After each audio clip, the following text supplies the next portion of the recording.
दोनों खास मेहमानों का स्वागत है।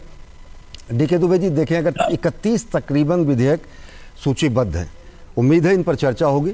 अगर महत्वपूर्ण विधेयकों की बात करें तो जन विश्वास प्रावधान संशोधन विधेयक की बात कही गई है, जिसमें छोटे मोटे जो अपराध हैं, जो कि अपराध की श्रेणी में आते हैं, जिसमें कारावास और जुर्माना या दोनों का प्रावधान है, इन सबको जेपीसी की पहले ये जब दिसंबर 2022 में लोकसभा में स्थापित किया गया, जेपीसी की सिफारिशों के अनुरूप सरकार अब इसको नए संशोधित रूप में ला रही है। कितना महत्वपूर्ण मान के चलते हैं लिटिगेशन से बचने के पॉइंट ऑफ व्यू से, आम आदमी को राहत हासिल करने के पॉइंट ऑफ व्यू से? देखिए, ये मोस्टली जो इस बिल में बात कही गई है वो ये है कि बहुत ऐसे अपराध की कैटेगरी में चीजें आती हैं जिन पे ना तो केस करना संभव होता है और ना ही उस पर प्रोसीजर चलाना संभव होता है। और जनरली इन पर जिस समय अधिकारी नाराज हो जाता है, एग्जीक्यूटिव मशीनरी नाराज होती है, तो फिर वो इनको ढूंढ कर लगाती है और लोगों पर विश्वास करने का साधन नहीं बचता। इसलिए मुझे लगता है कि अगर आपको हमारे देश के अंदर लोगों में आत्मविश्वास जगाना है तो फिर उन पर शक करने की जो ये विधाएं हैं उनको कम करना पड़ेगा। और ये बिल स्वयं में ये कह रहा है कि आप जबरदस्ती शक के आधार पर बहुत सारे केसेस फाइल कर देते हैं, बहुत सारे प्रोसीजर चला देते हैं। इसलिए जन विश्वास को स्थापित करना चाहिए, तभी हमारा देश तरक्की करेगा। इसलिए ये जो जन विश्वास की बात होती है, जब तक जनता में विश्वास कायम नहीं हो जाता तब तक मुझे नहीं लगता कि हमारा देश बहुत तेजी से तरक्की कर पाता है। लेकिन वो अंग्रेजों के बनाए हुए प्रावधान हैं, उनके सिस्टम हैं, आम आदमी को वो शक के दायरे में खड़ा करते थे, या छोटे मोटे धोखे से भी कुछ इधर का उधर हो जाता था तो उनके ऊपर केसेस फाइल हो जाते थे और फिर जीवन भर वो अदालतों के चक्कर लगाता रहता है। इसलिए ये बिल अपने आप में बता रहा है कि नहीं, सरकार इस समय जनता को आत्मविश्वासी बनाए और उनके ऊपर शक करने के प्रावधान या उनसे गलतियां होने की जो गलतियां होती हैं उनको किसी तरह से माफी के दायरे में लाया जाए या फिर उनको डीक्रिमिनलाइज किया जाए। एटलीस्ट 2023 का जो बिल आना है, जिसमें विवादों के निपटारे के लिए मध्यस्थता की व्यवस्था पहले भी थी, लेकिन अब उस मध्यस्थता प्रक्रिया को 180 दिन के भीतर समाप्त करने या फिर सहमति से उसको आगे बढ़ाने या कुछ नए प्रावधान किए गए हैं। ये जो मध्यस्थता विधेयक प्रस्तावित है, ये कितना प्रासंगिक, कितना दूरगामी प्रभाव डालने वाला? देखिए, एक बात समझने की है, वो ये है कि 1860 से पहले हमारे पास लीगल सिस्टम यानी कि अदालतों की बहुत बड़ा जंजाल नहीं है और हमारी जो आपसी समस्याएं हैं वो हम कहीं न कहीं गांव में सरपंच, बड़ा बूढ़ा या परिवार के लोगों को बिठाकर सॉल्व करने वाले लोगों में से हैं। हम एक दूसरे पर विश्वास करने वाले लोगों में से हैं, बड़ों का आदर करने वाले, उन्होंने जो कह दिया वो फाइनल करने वाले लोगों में से हैं।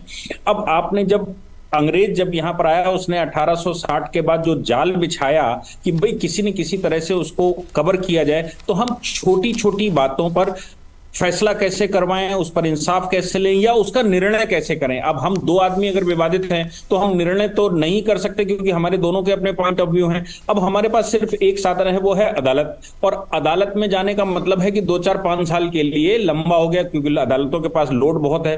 तो क्या, जैसा कि ऑल्टरनेट डिस्प्यूट रेजोल्यूशन सारे संसार में चल रहा है, ऑल्टरनेट डिस्प्यूट रेजोल्यूशन उसको कहते हैं कि भाई हम ऑल्टरनेट व्यवस्था कोई कर सकते हैं क्या अपने डिस्प्यूट को सॉल्व करने की।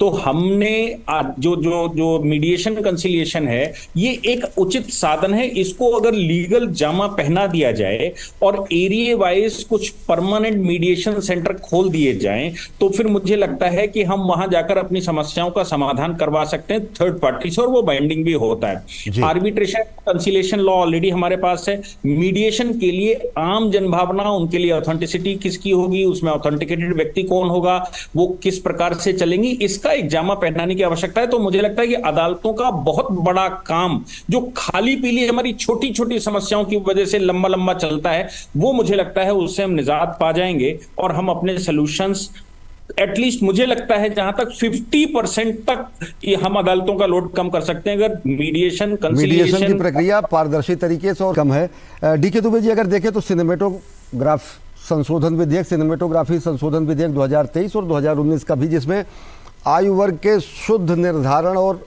जो प्रसारण की सामग्रियां हैं उनके कैटेगराइजेशन की बात की गई है, जो यू या ए सर्टिफिकेट या यूए सर्टिफिकेट के तहत दिए जाते थे, अलग अलग सेक्शंस में होंगे। ओटीटी प्लेटफॉर्म को भी कहीं ना कहीं स्वनियमन की बातें कही जाती है, अपेक्षा की जाती है। नया जो सिनेमेटोग्राफ विधेयक है वो किस तरीके से सिनेमा, टेलीविज़न या इस तरीके के प्रसारण सामग्रियों को बेहतर तरीके से दर्शकों तक पहुंचा पाएगा? देखिए, जैसे जैसे डिजिटल वर्ल्ड में नई खोजें होती जा रही हैं, जैसे जैसे अप्रोच बढ़ती जा रही है, वैसे वैसे आपको कानूनों की आवश्यकता पड़ती है।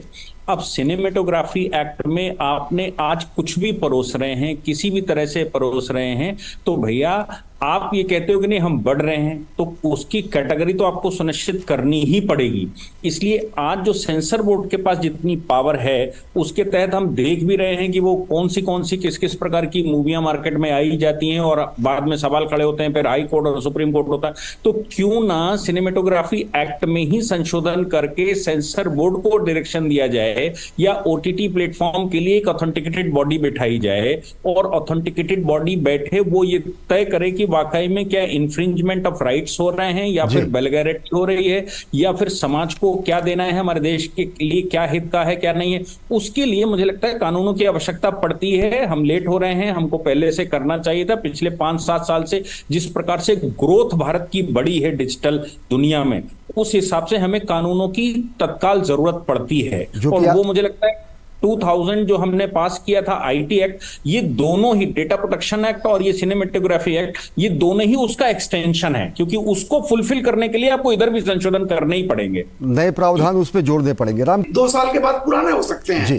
बस चलते चलते फिर नहीं आ सकता है जी। रामकृपाल जी, चलते चलते डीके दुबे जी आपसे जानना चाहेंगे, 3 विधेयक जम्मू कश्मीर से संबंधित हैं। जम्मू कश्मीर अनुसूचित जाति आदेश संशोधन विधेयक, जनजाति आदेश संशोधन विधेयक और संविधान अनुसूचित जाति आदेश संशोधन विधेयक। जम्मू कश्मीर की कुछ जातियों को, वाल्मीकि समाज, वहाँ पर आरक्षण का हकदार नहीं था। पहाड़ी जातियाँ जो थी वो जनजाति के श्रेणी में नहीं आती थी, ओबीसी कैटेगरी में बहुत सारी जातियाँ नहीं आती थी। 3 विधेयक जम्मू कश्मीर के सामाजिक न्याय की दिशा में स्थापित किए जाने और पारित कराए जाने की प्रक्रिया है। 370 के बाद सर्वाधिक जरूरत, सबसे बड़ी मांग ये थी, कैसे सामाजिक न्याय और कैसे एक नए विकास के पथ पर जम्मू कश्मीर को ये विधेयक लाएंगे?